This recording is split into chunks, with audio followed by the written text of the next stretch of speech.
Hello and welcome to the Gifted Podcast.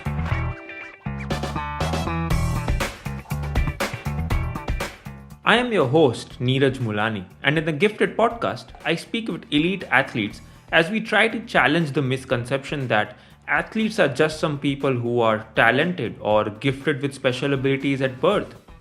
Every week, I am joined by an elite athlete as we try to break down what it truly takes and means to be an athlete.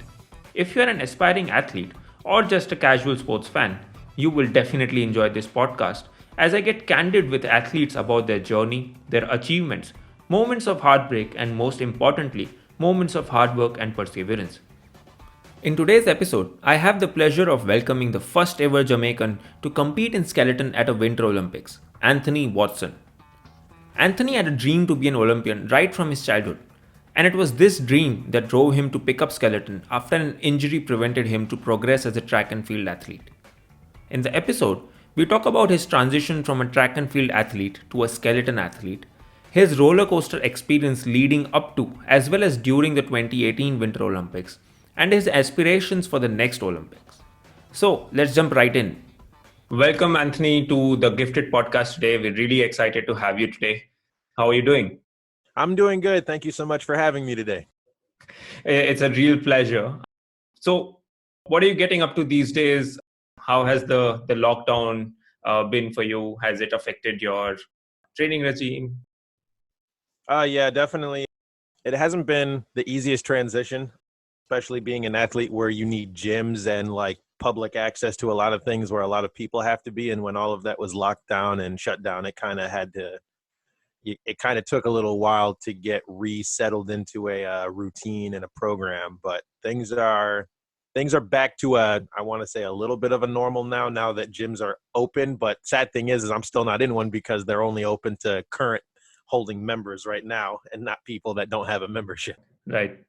And so there is a lot to discuss and know more about you as an athlete and as a person. So, let's start right at the beginning, shall we? What was your childhood like? Where did you grow up in terms of the city that you grew up? Were there any early childhood influences that you believe set the foundation for you to become an athlete? I grew up in a small town called Vineland. It's in southern New Jersey. And around here, if you had dreams bigger than like going to college or like getting a career or like being married and having a family, everyone looked at you like you were crazy. So, I mean, at the young age of 6, I remember specifically that was during the Atlanta Olympics when I was watching Michael Johnson run. I initially wanted to get in a track and field, but like I went to a small Christian school of about, I want to say 150 kids. So very, very small. Graduated in a class of 54, as opposed to like the normal high school that they have like, 600-700 kids that graduate from their class. So very, very, very, very tiny. But growing up wasn't the easiest. I mean, like I come from a family that didn't really have much financially, but the beautiful thing about my parents was that they never once made it about what we didn't have. Their view and opinion was always that with the little that we did have, it was enough and more than enough to share with other people that had absolutely nothing. So I grew up not really ever feeling like there was anything that I couldn't do. But, like the older you get, it was just harder trying to figure out ways to actually go about doing that. So as far as like academics and school went, there was really nothing that really interested me to keep me in school. So I did do the school bit for a little bit. And then afterwards, like through high school, through college, like I was just an athlete that loved competing. And so that's what I love to do. And so that's kind of where I am right now because of all of that. It's just been my sheer passion for athletics and for everything that I've wanted to be involved in. Yeah. And how did you get into track and field, especially when you said that you always relied on sports, even as a child? What were your early drivers, going into track and field or athletics per se?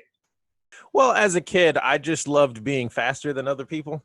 So, I mean, like, growing up in a small school, it was just like, gym class and like other days where like we'd have to do races and running. And, I just like being able to like get to the end faster than everybody else. And, as I got older, my parents were like, well, why don't you try track and field? So that's kind of how I was introduced into track and field. And throughout high school, I ran, but because I went to a very small school, we didn't have a team.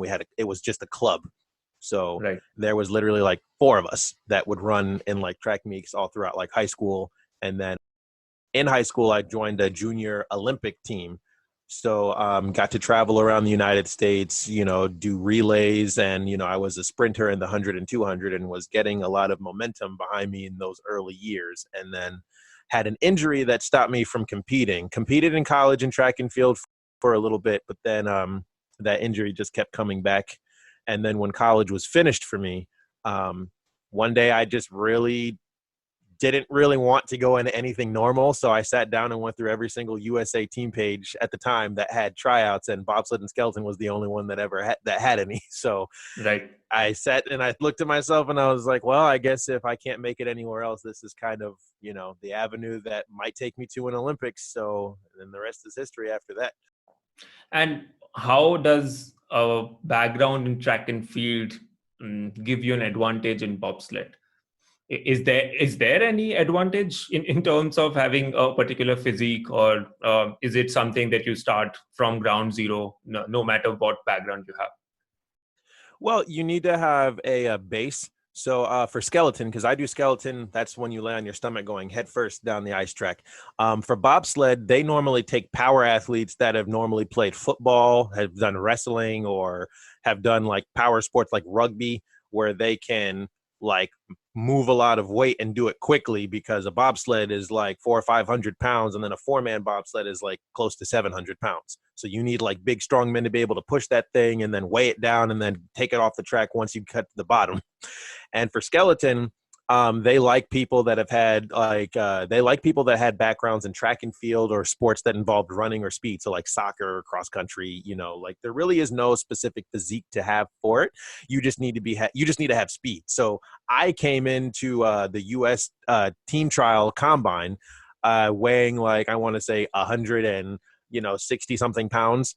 But I was a sprinter, so I was able to run really fast. And then I scored really high in the testing that they gave us. And then from there, they said that, oh, well, you scored really high in the combine, so we want to invite you to a school. And a school is where they take you and they start you to learn what a sled is, how to maintain it, like the ins and outs of it. So they gave us school sleds that were really old. Then they take you from a significantly lower part of the track. They don't just send you from the top. So you spend about a week there, then you spend the next week moving up to another start. And then by the end of that week, you go from the top. And then after the end of the school, the head development coach was just like, you're everything I'm looking for in an athlete. He's like, so we want to invite you to the elite development program. And so I trained and competed with Team USA for 3 years, 3 seasons. And then after meeting the Jamaican team, they recruited me to come and compete for them. And that's how I was introduced to them in that sport, because I have dual citizenship to Jamaica. So I don't really want to say there's like any specific type. They have a combine where they make you do all of these physical tests of speed, agility, and strength. And if you pass, then they invite you to see how you do in the actual sled. Yep. And like you mentioned that this was one of the only sports that actually had tryouts. But I read up a little bit, and it also seemed like a very expensive sport to compete in.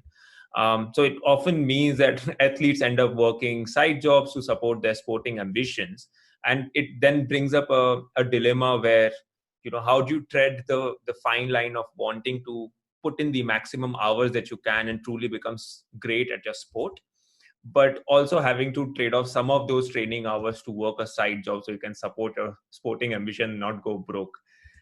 How do you tread this line, and what sort of challenges do you face in terms of financially supporting your sporting ambitions? It's been really difficult. I won't lie. So a majority of us rely heavily on sponsorships, donations, and funds that we raise ourselves or that are given to us to continue training. Because it is really expensive. Like to be a bobsled pilot and who's in charge of a team, it can cost anywhere between $70,000 to $100,000 a season, because that's your sled. that you have to pay your men, you have to, pay for transportation, room and board for all of your teammates, transportation, like a vehicle to transport you all around, something to transport your bobsled around. For skeleton, it's more along the lines of like maybe 34 to like $45,000 a season. Right. And from there, like it's the same thing, because like I sometimes have, made good friends with bobsledders that will let me ship my skeleton sled with their bobsled to the next destination. But when I didn't have that available, I would have to fly with it on the plane. And just to give you an example, like during season, you have to literally, when season starts, you have to pack for about 4 months on the road. And you have to do it limited, because you can't have like too much, because like along the way you'll need stuff that you pick up and you add to that. So like for me, I travel with 2 suitcases, a carry-on, a book bag. So that's 4 bags, and then my sled equipment.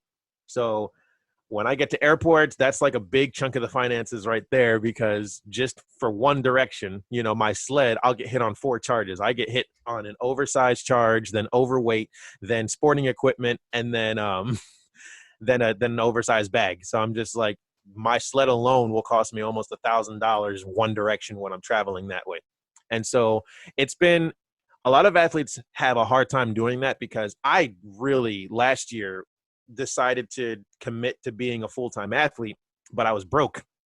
And that's the stalemate that a lot of people find themselves in, because it's either I'm going to train and dedicate all my time to training and become a superb athlete, but life and finances and figuring out how to survive is going to be hard, or I'm going to work and save and I'll have money, but like when it comes to competition and training, I'm going to be one of the mediocre athletes. So it's a catch-22 at sometimes, it feels, because like unless you have consistent people that are investing into you, it gets a little difficult to balance the both. And so a lot of athletes right now try to do the whole thing where they work part-time and then like train, and then it's just like, because that's what I'm doing right now, training part-time and working part-time, because I need to eat.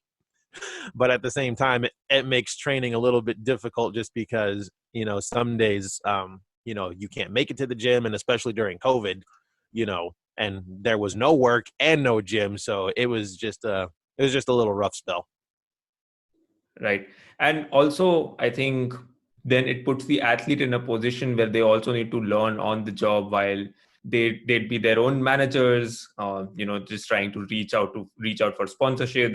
A lot of the time, they are their own representatives as well. So there is a lot of roles that they are trying to juggle, and trying to also keep their sporting ambitions alive and train as many hours as they can.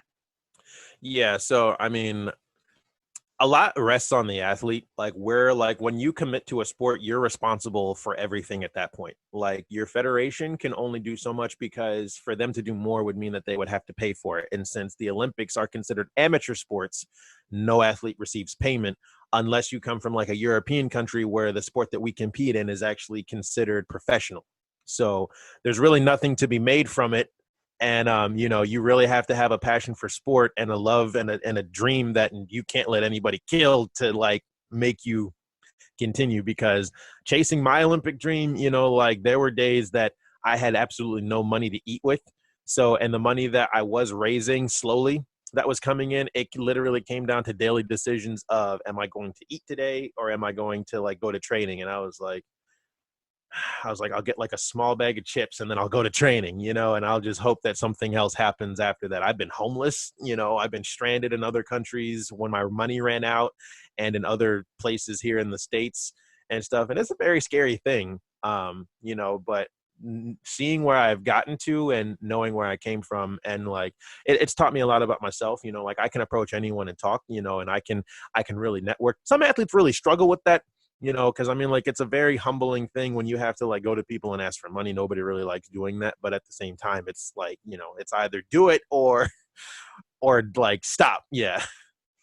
Absolutely. And there is nothing that can actually, train somebody on that front. It is something that you have to always, prioritize your sporting ambitions, and then do everything that you need to do to, keep it alive. And, like you also mentioned, that there are so many dilemmas along the way that you need to keep making decisions. in terms of supporting your ambitions and also keeping yourself financially stable. How do you train, leading up to the Olympics or any other season per se? How does an athlete prepare physically and, more importantly, mentally for these kinds of competitions? Everyone has their own way of doing their type of preparation and training. I think universally, during off season, everyone is getting stronger and everyone's trying to get faster because during season, you're only in certain places for a certain amount of time. So that time is dedicated to training, studying the tracks, learning your lines, learning how your equipment works on this type of weather conditions. If there's higher altitude, how to like run without getting winded. If it's like lower altitude, like how to maintain. And so during season, you're basically maintaining everything you've built up into your body and your system during off season. So this off season, I've spent a lot of time, just like cutting down on weight because COVID made me slip into a small bit of laziness when I was just like, this isn't going anywhere. Nothing's open. So I gained about 20 something pounds. And then when I stepped on the scale one day and I looked and saw, I was like, dang, I'm really heavy. It took me 2 weeks of hard work and whatever to like lose 18 pounds to like cut down to like where I am right now. So as far as mental preparation goes, everyone does everything different. Some people try meditating. Some other people try, I guess, isolation where they just like sit and like other people just like try doing like fun things like coloring. Like I had a friend of mine that like likes to color when he's stressed out, and then other people like we all hang out together.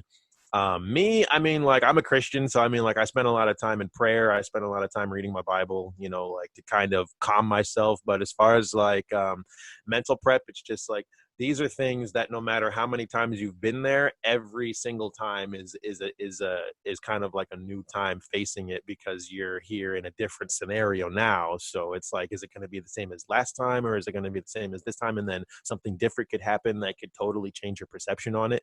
So I approach every day as like a day to learn something new, but going off of what I already know so that I'm not going in blind. And then I just have fun. Like my nickname on the ice is High Five because every single time I'm walking past someone, that's what I'm giving everybody. And so like, because I honestly believe that you have to have fun with what you're doing, because if you don't, then it becomes something that becomes so stressful that you don't enjoy it anymore. And so I've seen a lot of people leave because they couldn't handle the stress, or the stress literally made them do something stupid that ruined their chances, or other times it was financial, because you've had a lot of good athletes that were Olympic medal caliber that just couldn't afford it anymore. And then they had to step away. So, you have all of these variables that you're constantly thinking about every year. And especially during COVID now, because now we're being told that season is going on, but nobody's going to be ranked, and like there's going to be no points this year. So it's basically going to be a pointless season, but they need to have it because if they don't, then the IBSF is broke and then there is no more bobsled skeleton for the Olympics. So knowing that now it's just like, because I missed the season before because of finances. So the year of the Olympics, they're going to go off of the 2019-2020 season instead of 2020-2021. And so that's how everyone's going to be ranked. And so like my mental gauge now is just like, well, if I'm blessed to come back on the ice, I'm basically going to be starting at the very bottom and I have to work my way up to the top spot till I get into a second Olympics. But I've been there before, so I know that I can do it. It's just like trying to like mentally charge myself up enough to be like, all right, I'm ready to commit and go through with this. So right now that's kind of where I'm at, like mentally. But like I said, it's just like, as far as everyone's mental prep and like physical prep, it's like everyone's body's different. So everyone has certain things that are tailored to them to make them better athletes. But overall, it's just like all of us kind of do the same thing. It's just how you get about doing that. Right. So, in fact, like you mentioned that you have been to one of the Olympics already and have achieved one of your life goals. Let's talk about that a little bit. Leading up to that Olympics, as part of the qualifications, you ranked 79th basis your performance, and initially missed out on the 30 automatic spots, for the Winter Olympics in skeleton, but eventually did make it there, getting the slot. What transpired there and what was going through your mind, waiting out that time, just trying to know if you're going to be there or not? Yeah. I had a rough start to that season. So I think when I started that season, out of 136 athletes, I was ranked 103rd. So through all of that hard work, I moved my way up. And so like what happened was that when I got to 78th, the people that automatically qualify for the Olympics are the top 60 athletes. But like countries like Germany, like the USA, like Canada, they had 6 or 7 athletes in those top spots. So how you figure it is just like if the Germans have 8 athletes, but they only have 2 Olympic spots. So I'm just like, you can have like 10 athletes from one country in there. So I was just kind of like being like, okay, if I like filter and do my math right, I was like, Germany will only send 3, Russia can only send 3, the US can only send 2. I was like, Canada's going to send 3. I was like, so that eliminates like 12 people already. So I'm moving up. And then what happened was I got stopped right at the end of the bubble. So there were 5 athletes in the bubble. It was Israel, Italy, um, Luxembourg, myself, and Ireland and Norway. 6 athletes fighting for what is it? 6 athletes fighting for 5 spots, because that's what everyone was doing the math at that point. And so I was like, all right, well, I was like, I said, I'm not going to get upset. I was like, I'm going to be content knowing that if I don't make it, I got so close, and it'll spurn me to like get to the next Winter Olympics. And so Norway took their spot. And then because the Austrians had 2 spots available, but like how it works is just like you can qualify for the Olympics through the Olympic standards, but if you don't meet the qualifications of your country, then they don't send you. So Austria, their rules to send their athletes were if you don't finish in the top 10 in at least 3 World Cup races, you don't go. Same thing with Switzerland, and then same thing I think with 2 other countries. So that took 5 spots away and then shot everybody up, and I was number 6. So out of all those 5 spots, I was like, I'm on the bubble. It's no biggie. It's whatever. And then Russia, because of the whole scandal that they went through of like the nationwide doping, they their gold medalist from 2014 they banned for life. And then 2 weeks after the Olympics, they're like, okay, the ban is lifted. So they basically just, blocked him from going to an Olympics. So Russia had the opportunity to send 3 athletes, but they only sent 2. And so countries have these kind of structures in place because they want to know that if they're going to have their athlete represent them in the Olympics, they're going to do well. The last spot was supposed to go to Luxembourg. And at the very last minute, because he was a 46, 47-year-old guy, Yep. Luxembourg was just like, we don't really want to send anyone like that there because we don't know how it's going to go. And that was a good friend of mine, the guy from Luxembourg. He was always someone that was really polite and friendly. We got along really well. And so they didn't send him. Luxembourg has passed up on their spot. The IBSF has offered the next spot to us. We've accepted it. Congratulations, Anthony. You're going to the Winter Olympic Games. So-and-so will be in touch with you to talk about travel details and whatnot. And that whole entire 2 weeks, everybody was blowing up my phone, being like, what do you think is going to happen? Do you think this person? Do you think this is going to happen? Do you think this is going to go this way and that way? And what are your predictions? And like, what are you thinking and feeling? I was just like, I said, I can't say, but I said, all I know is that I've accepted the fact for myself that if I make it, I will be grateful. And if I don't make it, I will still be grateful because I know that I have the potential to get there because of how close that I got. And then once I qualified, I thought everyone was going to be happy for me. And then I started getting threats and like all these messages from everybody being like, you don't deserve to go. You stole this person's spot, like you're a traitor. We hope you crash, blah, blah, blah. And I was just like, whew. So, but that's how I got in. So, I mean, like that whole 2 weeks, cause it was 2 weeks because they were supposed to know the cutoff by January 19th. Then we were told by January 12th was the first cutoff where it was supposed to be final. But because of the whole Russia scandal and Russia only sending 2 athletes, then more people being said that they weren't sending athletes and they weren't going and stuff. The spot that was given to me was called a reallocated spot, meaning that this country didn't want it, so it was up for grabs.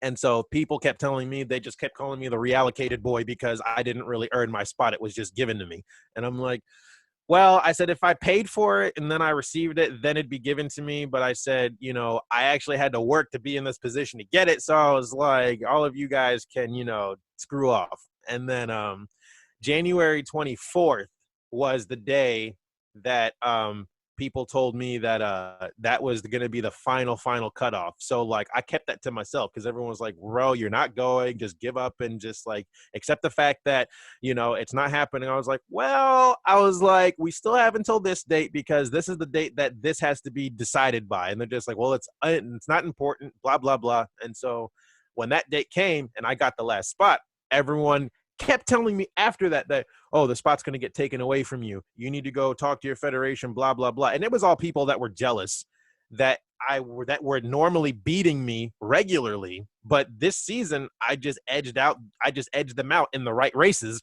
and then got ahead of them in the points a little bit. So then they kept telling me, it's just like, we're just trying to look out for you. We're trying to make sure that you are, get what you want. I'm like, no, you're not. I was like, all of you are just jealous and you're putting seeds of doubt in my mind because you don't want me to have this spot because you think it belongs to you. Because after that, they were just like, you do know that if it was the racing standards from last year, I'd be going and you wouldn't. And I was like, well, luckily it's not last year. And I was like, it's just this year. So I had to deal with all of that, plus all the hatred and the bias that I was getting from my own federation that season too. It was just a whirlwind. So when I finally sat there and heard that I was going to the Olympics for an hour before I even went downstairs and just went and told my family the good news, I just laid in my bed and was just crying. I was like, it paid off. All those days of not being able to eat anything or just focusing on training and almost going home but not giving up, they all paid off. And then I went downstairs and told my family, and then it was a big old party from then on. Those are 2 intense weeks, man. All full of speculation, just not knowing how what's going to happen. I think, but richly deserved. I I wouldn't be calling that because you still had to perform to get there. So so having now making it to the Olympics. Let's talk a little bit about your federation, your experience with the Jamaican Federation. You obviously you're making the history, representing Jamaica and the Caribbean, into the sport of skeleton. And what was the reception like at home and from the federation? The reception at home, I want to say, was a lot better than the reception that I got from my federation because from the start of the year, the federation was mainly concerned about the bobsledders because that's their brand is Jamaica Bobsled. And then when I came along, they legally had to change the name to Jamaica Bobsled and Skeleton. So essentially, I was the one that was throwing the wrench in the wheel in a lot of their marketing and advertising stuff. So they, from the beginning of the year, would have all of these meetings about season preparation plans. And then whenever I would ask or talk about what was supposed to happen, they would ignore me. They wouldn't answer me. They wouldn't say anything. And so I was basically clueless the entire time. So I sent them a message early being like, hey, if I have to, I was like, I'll pay for everything myself and find a way to do it because I said, I'm asking all these questions. And I said, no one's answering me. No one's saying nothing. And then that's when they finally responded. They're just like, oh, if you want to pay for everything yourself, that's fine. Go ahead. We won't stop you. And so that was the kind of premise that we started with. And then, all season, because I was American, everyone thought that I came from a wealthy family when I really didn't. My family's been pinching pennies and scraping the bottom of the barrel since I can remember. We've never been in a position where we've had a lot. Everything's just been on a prayer and, on faith. But, the reception from the country was a lot of people were curious about oh, Anthony, you're the first Jamaican here, and here. And, Jamaicans can be very loyal and supportive, and they can also be your biggest enemies if you don't do well. So how are you going to handle that? And I was just like, well, I said, if nobody likes my performance, I said, I welcome anybody else to get on a sled and try and do better. So, and then, just the drama that was going on between my federation all year and stuff. When I finally qualified for the Olympics, I thought that it was over. But then the first message that they sent me after telling me that I qualified for the Olympics was that they weren't going to give me a coach at the Olympics. And I was like, I can't. I was like, I've been dealing with all of this nonsense all year. I was like, I finally do something good without you. And I was like, the one time I need you to do something good to help me do, succeed and do my best, you won't do it. And so I was like, uh, I was like, it was just nerve wracking and heartbreaking. And so I pleaded with them for forever long. And then during the Olympics, their last kind of spiteful acts of, resentment towards me where they were taking me away from the village when I should have been training and should have been like studying stuff to do these mandatory interviews that when I arrived to these sites, they'd be like, who are you? And I'd be like, I'm Anthony. I'm the skeleton athlete. They'd be like, oh, well, we asked for you, but they said that you weren't available. So we just scheduled the bobsled team. So I'd literally have to sit there and watch the girls bobsled team be interviewed and get all the camera time and do whatever while I'm sitting in the background. And so like halfway through my Olympic experience, I just wanted to come home. And then my coach who had helped me get to the Olympics called the Olympic Committee because I'm not sure if you're aware, but in 2010 in Vancouver, a luge athlete from Hungary, had never been to the Olympics, never been on that track, and flew out of the track and died because he didn't know it well. So now the Olympic rule is if you've never been on this track, if you've never been in to Olympics, and you've never been to this country to compete or race at all, like your federation has to give you a coach. So my federation took my coaching credential to give it to somebody from the office in Jamaica to come to the Olympics and watch the girls bobsled race. And so I was just like livid. And then they tried pawning me off on a bunch of other athletes and their coaching staff. So I asked my friends, just out of, desperation, I'm just like, hey, man, I need a coach. I need this. And they're just like, bro, we know everything you've been through. We're sorry that you had to like qualify this way and that you've had to fight people the entire time to get here. But at the same time, this is the Olympics and we can't, like sacrifice, like our chances for wanting to do well to like try and make you do better than us. And I was like, that's understandable. I said, I get it. I just figured I'd have to ask. So they tried to partner me up with my best friend, but my best friend has had his whole coaching situation situated from before he even qualified because he got into the Olympics off the continental rule, meaning that if you are the only athlete competing in this continent, you automatically get into the Olympics. And people hated him for that because he was the first African ever in the sport of skeleton. So he automatically got in. And so, and I felt bad for him because I was like, I'm not going to take away from his moment because my federation is being lazy. So when I asked their coach, they were like, well, why aren't they doing this? And I was like, look, and I told them everything. So then they went back to them. And they said, look, we don't want to coach Anthony, nothing against him, but it's just like he's done all this work and he at least deserves a coach. So my coach calls the Olympic Committee. The Olympic Committee calls me saying that, so what's the story with your coach? And I was like, I don't know. I was like, they told me I'm not going to get one. And so, I don't really know what to do. So I said, I'm just going to come and do my best. And they said, well, here's your dilemma. Like they said, we'll talk to them and we'll get this situated. I said, please don't. I said, I've been getting in trouble literally all season for doing absolutely nothing. So I was like, if I actually give them a reason to like yell at me, I was like, it might be bad for me. And they're just like, well, let's put it to you this way. If we don't intervene and try to figure out a coaching situation, we're not going to let you come to race because we're not going to have another fatality on our hands.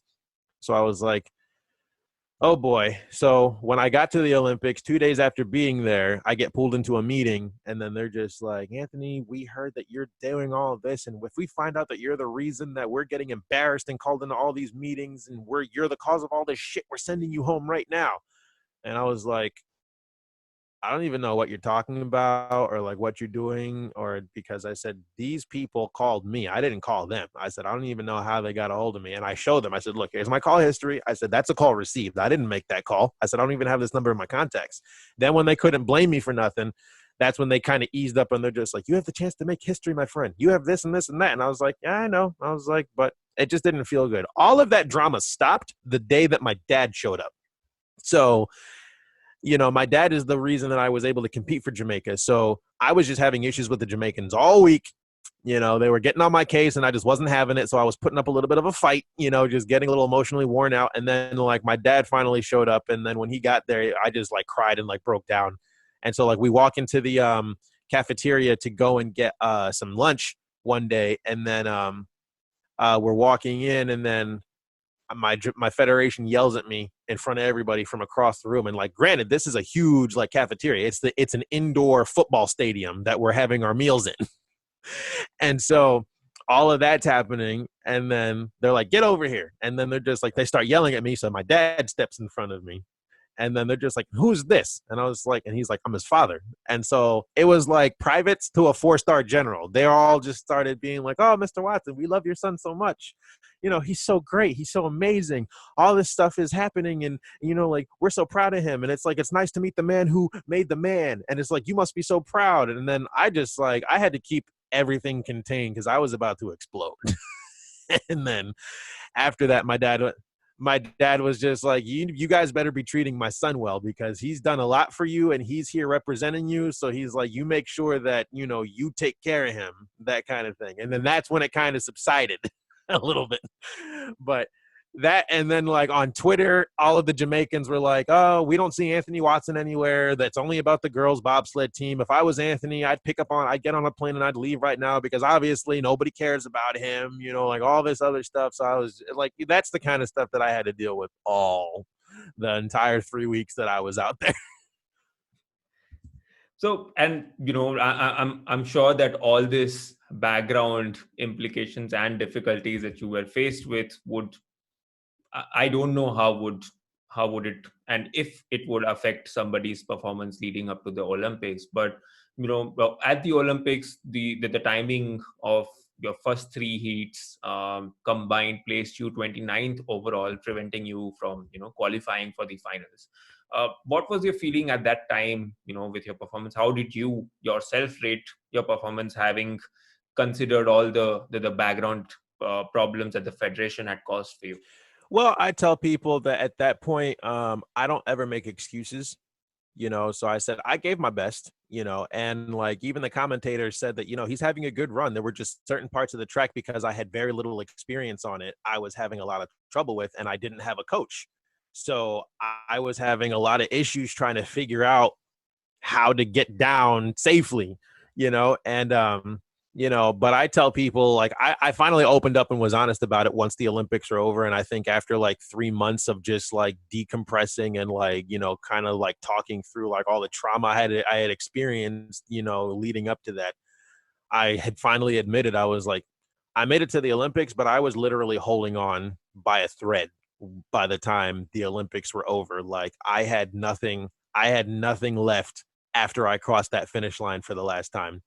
It was like I was holding on and holding on and holding on with everything I had. And then that third heat, when I knew I wasn't going to qualify, I just decided to have fun, you know. But as soon as I crossed the finish line, I started, you know, like I just felt like this, you know, like when you have all that weight on your shoulders and you're holding it up as best you can. As soon as I crossed the finish line, I just felt crushed by all of it, you know. And so I was just like, I tell people I was like emotionally, physically, mentally, and like I was just mentally drained, physically exhausted, spiritually like wrecked, and like, you know, mentally just obliterated. But I was like, but I kept it together. I said I kept a smile on my face and I kept everything professional and classy, you know, because I said, you know, I'm not going to embarrass myself, my country, or my family, you know, like on national television by being, you know, by acting out and being a fool, you know. So all of that you know, combined with like how I was doing, obviously like I really wanted to do better, you know, and I'll always have that in the back of my mind, you know, could I have done better? But, you know, when I sit here and really think about it, it's just like, look, I gave it everything I had. Every push I had was 100%. There was never the time that I got down to the bottom of a track that I said I could have done this a little better. It's just like, it was more like, I wish I could figure out how to not hit this wall and lose 2 seconds of time, you know. But when I really think about it, it's just like I made it to an Olympic Games broke, homeless, and starving. So when I tell people now that I'm trying to have help sponsor me, it's just like now if I'm able to be fed, housed, and like have proper equipment, it's just like there's no limit to like what I could do if I don't have to worry about the basic necessities that like make traveling and competition like really hard. So, you know, I don't take anything away from it. You know, I don't look back as like, oh, I could have done this better or that better. It's just like once the third and final heat came for me, it's just like I just enjoyed it. and I enjoyed every heat. Like the first heat, I was really nervous because I was the first one off the ice and the first one to start the race. So I tell people and I joke, I was like, hey, for a small second, I was first place in the Winter Olympics. But something serendipitous did really actually happen at the Olympics for you that affected your future in a significant way. And you'd mentioned this to me on our previous call, and that is now actually supporting your future aspirations of wanting to be at the second Olympics.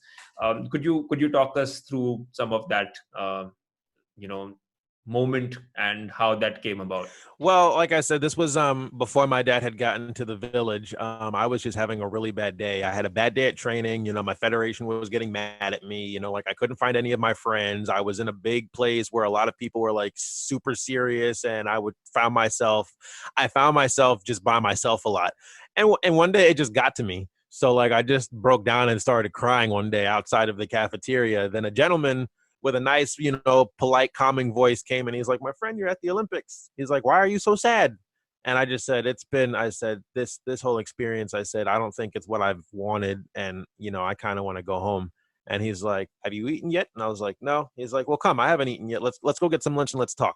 He ended up being the president of the Puerto Rican Federation, which I happen to be half Puerto Rican through my mother. So when he heard everything that I had been through that year to get to where I got to and the struggles that I was facing at the actual Olympic Games, he was like, man, this is not right. You're half Puerto Rican. Why don't you come and slide for us and represent your mother's country in the next Olympics? And I was like, whoa, man. I was like, that's moving kind of fast. I was like, I'm here representing this country. I was like, at least let me see if I have a future the next season with this country.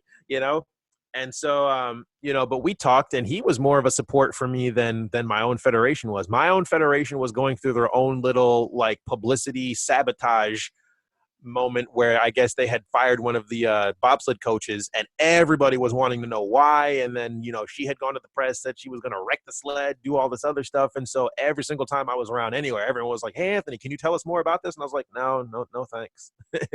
And so because of all of that, the federation took the girls away for a retreat, for a team bonding retreat at a resort, like about an hour outside of where we were staying at the Olympic Village, and they left me at the village. So I had nobody from my federation watching. Nobody came to support me. Nobody really gave a hoot as to like my race day and like what was happening.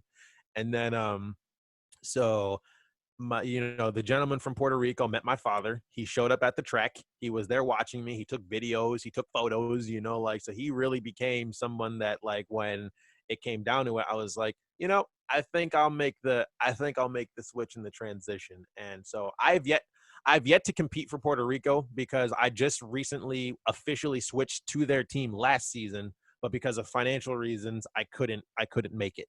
And so this year I've worked hard, like I've made some contacts, and now COVID kind of put a damper on a lot of that as well.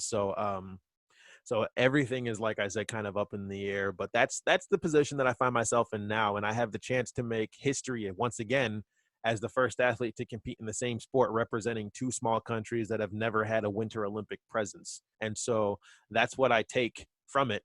That's what I'm moving in, and that's my motivation, and the simple fact that I love what I do. And it's just like the fact that I've made it to an Olympic Games, there's no better feeling than that. And that's the feeling that I really want to achieve and like be a part of again. And I'm willing to do anything and go through anything to get there. And so that's the goal. And like that's where I find myself now. And so it's just taking it one day at a time to see what each day has, I guess, from this point on.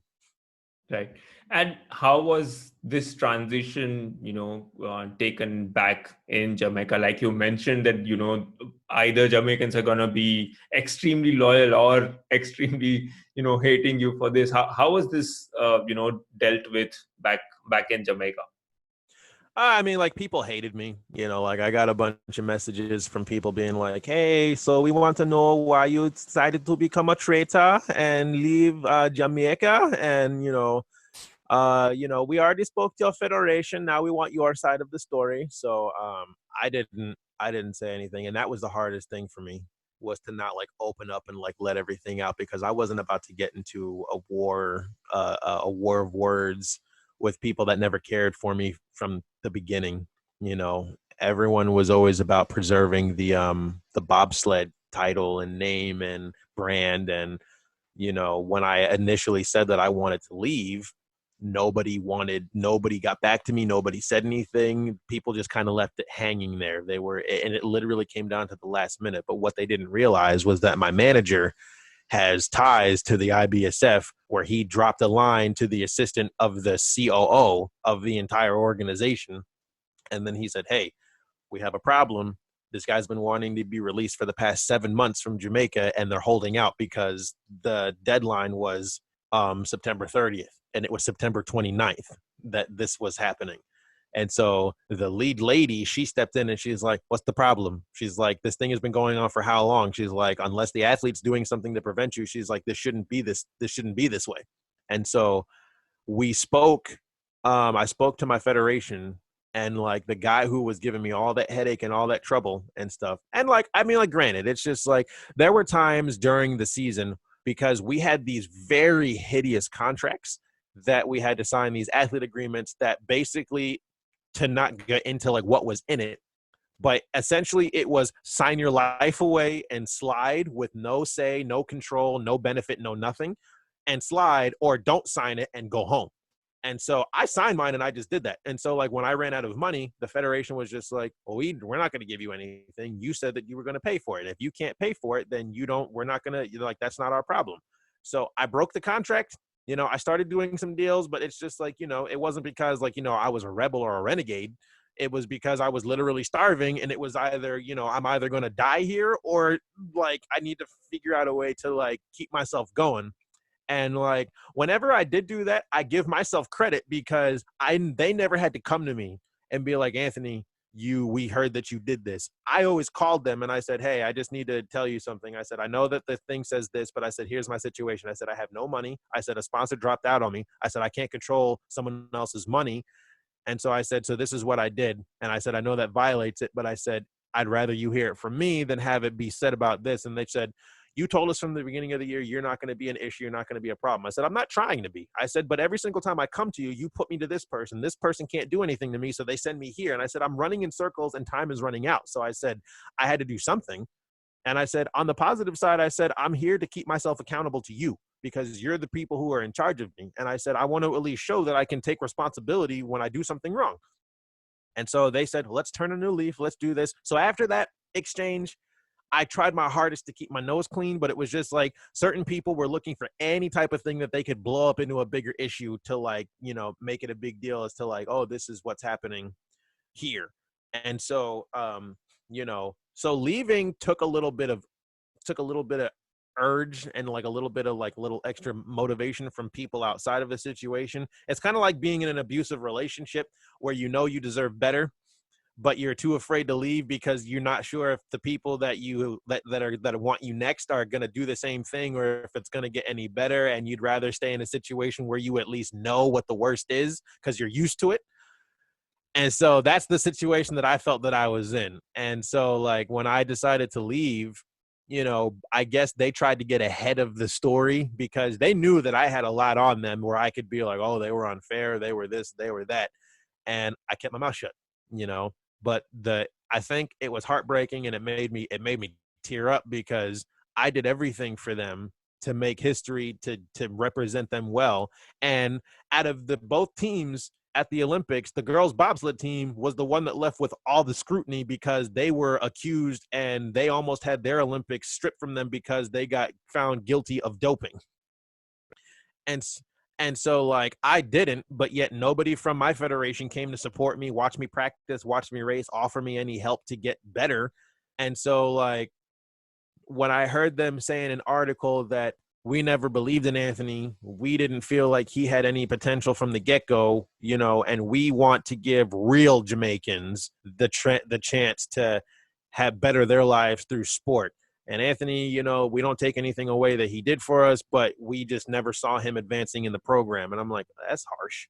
And I'm just like, you guys never did anything for me. You gave me a hard time about everything. And then when I finally tried to do something good, everyone was getting on my case about it. So, um, that's how I left. But I left the best way that anyone in a situation like that could. I left every reporter hanging. I never returned any of their calls. I never listened to any of their messages, and I let what their narrative was. I mean, and the truth will eventually come out, so I'm not sitting here, you know, trying to throw anyone under the bus, because the Puerto Ricans really appreciated that about me, and it was really hard for me to like finally come to terms with it, because they're just like, look, Anthony, we know that you have every reason to go say this and act this way and feel this way, but we really respect you and appreciate the fact that when you've had every opportunity to go and be like vengeful and spiteful, you've chosen to remain silent and just keep getting your work done.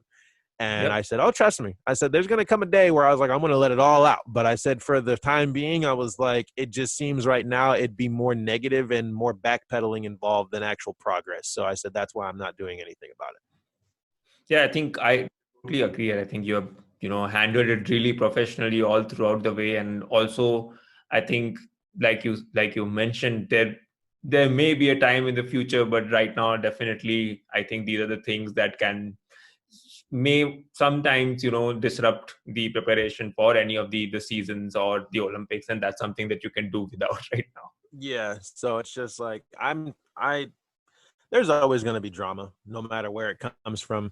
And so like this is pivotal though, because of like how it happened, where and when, and like under what circumstances, because I'm just like, I'm at the Olympics, I shouldn't be getting a headache from anybody, and so that wasn't my experience. So it's like for the time being, it's just right now, because I'd have to compete and still be around all of these people.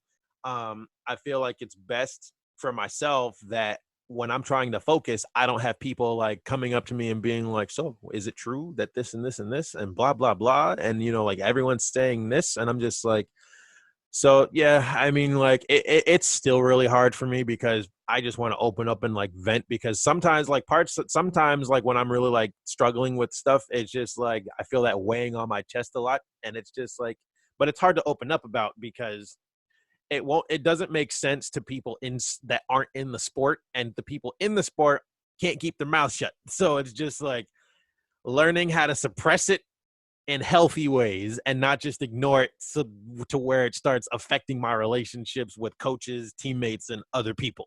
So And you wouldn't want to be performing in under such a cloud all the time. I think it does take away uh, from time to time. So I think you've been totally professional all throughout this, and which is why I think the Puerto Rican Federation also appreciates your way of being.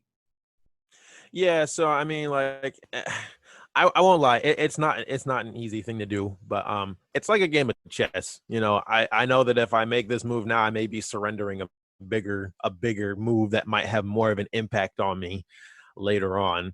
It's a biblical term, like, and it's a spiritual term where, there's a season for everything, a time to speak and a time to be silent, like, and with every, like person that believes in anything out there, it's universal. It's universal, where it's just like, good things happen to people that do good things, even if it doesn't, like, you've still got to be humble and respectful through the whole process, which is the hard part. But that's the part that, when things are happening, what I've realized is that when you're polite, professional, and things start blowing up around you, you don't really have to defend yourself as much, because more people will speak up for you, because they're like, that's not fair, you can't keep doing that to this person, because so that's what I've realized. So I have a good federation now that they believe in me.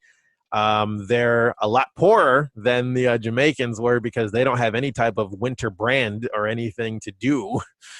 But they are giving me a chance. And with that chance, I've told them multiple times that I want to make this something that benefits both of us. I don't want to make this something that you regret. So because of that, I stay off of, social media tit for tats, like I don't engage in anything. And, I only speak and share when I know it's platforms that can help bring more information, and people can understand that I'm not just here throwing people under the bus, because I'm just like, look, people that do that to themselves, I was like, it's obvious, and I was like, they sabotage themselves better than I could, so I'm like, I'll let them do that themselves. Right. And now that you're backed by a federation that, is definitely more supportive and appreciative of your talent, what sort of ambitions and goals have you set yourself, for the upcoming seasons and particularly the 2022 Winter Olympics? Oh, I'm just having fun, you know. I was like, too many people are stressed out, and like, you know, I mean, like, granted, I'm competitive. Like, don't get it twisted. I mean, like, I want to beat everybody on every single day. But I mean, like, I also know that once I cross the finish line for the last time that day, I was like, I got to leave the results there. I can't carry them with me. All I can do is just know that I want to do better, and then apply that in different ways to focus harder and do better in the next one. But you know, like I said, I have a chance to make history again for the other half of my family and be the first person in Olympic history to represent both nationalities in a Winter Olympic Games. And that's a big deal, you know? And I mean, like, it's nothing that I like, you know, shake my head at or like hang my head in shame about. But I look at it as a chance to show people, one, that it's just like hard work, being professional, polite, and a good person will get you a lot further than just having someone with just being someone with a lot of money. Because like, if you're a mean person and you have a lot of money, you're just a mean person. You're just a rich mean person, you know. And people will only come around you because they want stuff from you, or they just want to be used by you. But me, it's just like I try to help anyone that I can along the way, as long as it's not pulling me away from what I want to do. And I get to travel the world. You know, sadly, it's in the winter, so I mean, like, every time I want to go like look at something is buried under like 4 or 5 feet of snow, but it's still fun.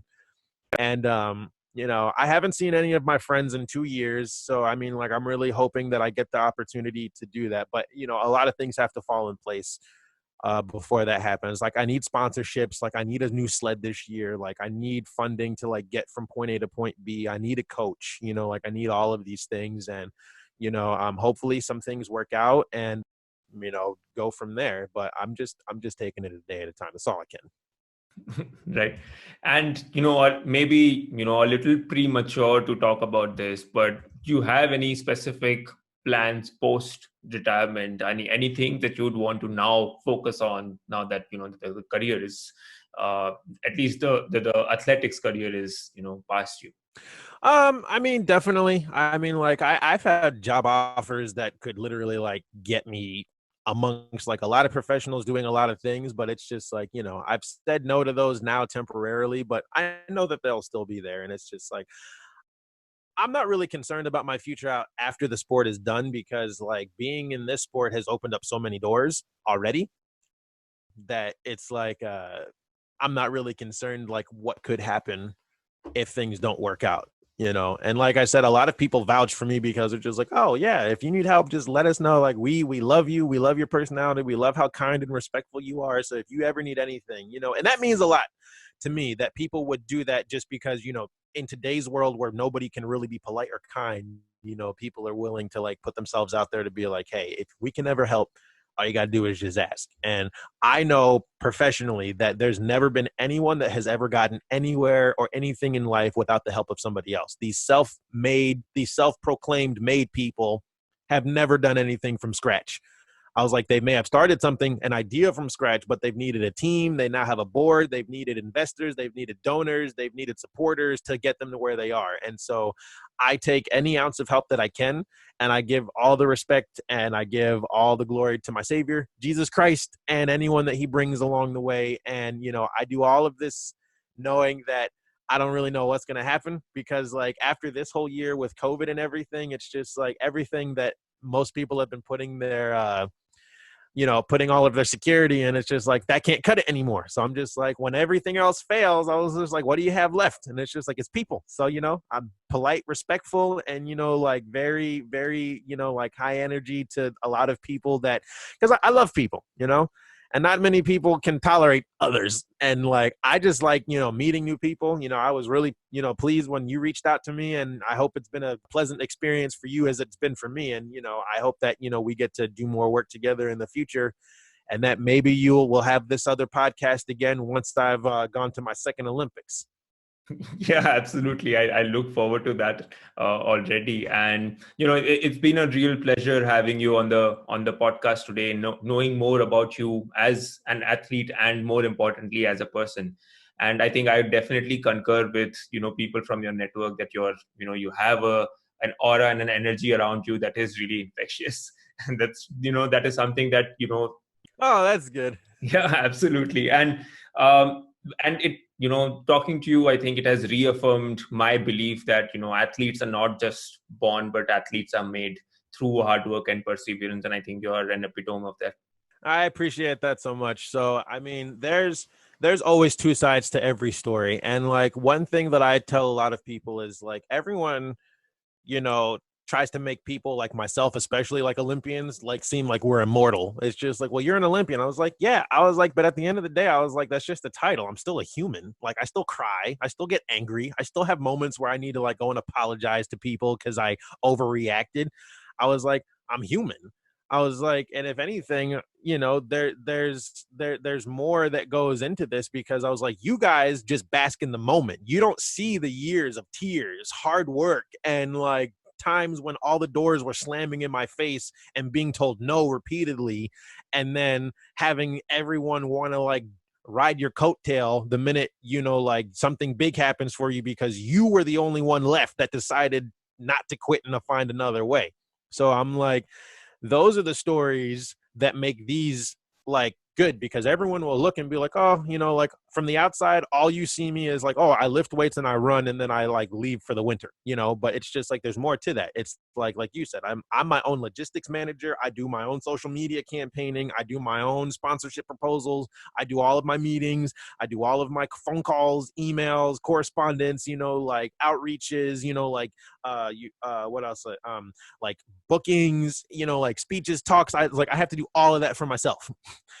And so like that's the untold story that nobody really hears until you sit down and you're just like, oh, so let's talk about this. And see, like there's beauty in conversation, because now I've known more about you and you've heard a little bit more about me. And I'm hoping that after this whole worldwide pandemic, people have a deeper appreciation for each other, and that people learn how to have conversations where people can learn differences but still have a healthy respect for one another, rather than just telling people that because you believe a certain way or you live a certain way or you look a certain way that this is how you're supposed to think and feel, and this is what the truth is and you just have to take it.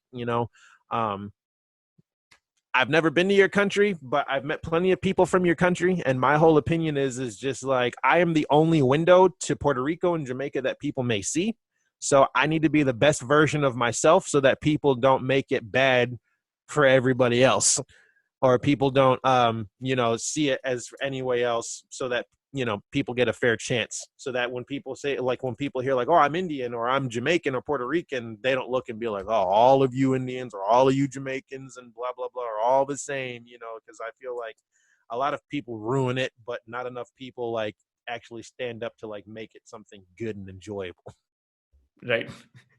And I think I totally agree. And I think it, the onus lies on us to actually present the right account on these areas. Okay, so it's been an absolute pleasure having you on the podcast today, Anthony. I wish you the very best for your upcoming season and your your goal of going to the Olympics once again. I wish you easier logistical uh, arrangements this time. So I think again and show us your the true performance that you are capable of. I appreciate that, Niraj. Thank you so much for having me as a guest. And like I said, I hope this isn't the last time that we get to share. Next time, hopefully, we'll be talking pre-Olympics and then post-Olympics when things work out well. But until then, keep smiling, keep making the world a better place through conversation. And I hope that things really start to blossom for you and your channel. Thank you so much, Anthony. No problem, my friend.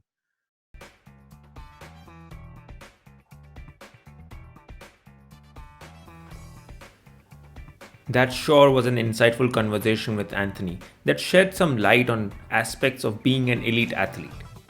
It also reiterated how important it is to have a country federation that supports your sporting ambitions.